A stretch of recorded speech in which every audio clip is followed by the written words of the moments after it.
दोस्तों, यूपी और बिहार भारत का एक ऐसा राज्य है जहां पर देश के 35 करोड़ से भी ज़्यादा आबादी रहती है। इन सब का साफ साफ मतलब है, जब तक इन दोनों राज्यों में गरीबी दूर नहीं हो जाती तब तक देश तरक्की कभी नहीं कर सकता।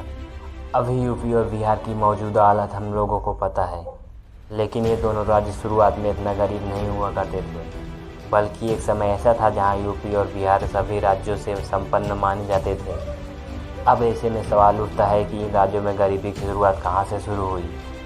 अब हम इस सवाल को जवाब देने के लिए समय में थोड़ा पीछे चलते हैं। यूपी और बिहार के अंदर अंग्रेज़ों के द्वारा पार्लियामेंट सेटलमेंट एक्ट लगाया गया।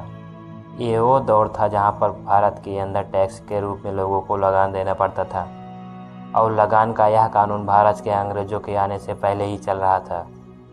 अंग्रेज़ों आने के पहले अलग अलग राज्यों में जिन राजाओं का शासन चलता था वह लगान लेते थे, और जब फिर अंग्रेज़ भारत में आए तो उन लोगों भी लगान लेना शुरू कर दिए। अब 1993 में अंग्रेज़ों द्वारा लगाए गए पार्लियामेंट सेटलमेंट एक्ट से पहले भारत में लगान की कोई भी सीमा नहीं थी, यानी कि फसल लोगों की जिस तरह होती थी लोग वैसा ही लगान दिए करते थे। लेकिन इस एक्ट आने के बाद यूपी और बिहार में एक सीमा तय की गई, यानी कि फसल ज़्यादा हुआ या कम उनको इतना ही लगान देना पड़ता था। और दोस्तों, यूपी और बिहार की हालत बिगड़ना शुरू हो गई। इसके अलावा अंग्रेज़ों ने इस राज्यों में जमींदार सिस्टम चालू कर दिए, से लगान वसूलने का काम जमींदार करने लगे, और जमींदार लगान वसूल कर अंग्रेज़ों को दे दिए करते थे। इस एक्ट के बाद लोगों पर बहुत बड़ा असर पड़ा, यानी कि जब बाढ़ और सूखा आने के बाद किसान का फसल खराब हो जाता था और वह लगान नहीं दे पाते, और जब किसान लगान नहीं दे पाते जमींदार उनकी ज़मीन को हड़प लेता था, यानी अंग्रेज़ सरकार लगान के बहाने लोगों का ज़मीन छीन रहा था। अब क्योंकि किसान का घर खेती बाड़ी से ही चलता था, ऐसे में जब किसी किसान की ज़मीन छीन ली जाती थी तो उनके पास 2 वक्त के खाने के लिए इंतजाम भी नहीं हो पा रहा था, और कुछ किसान नक्सलवादी बन जाते और कुछ किसान गरीबों में अपना जीवन बिताते।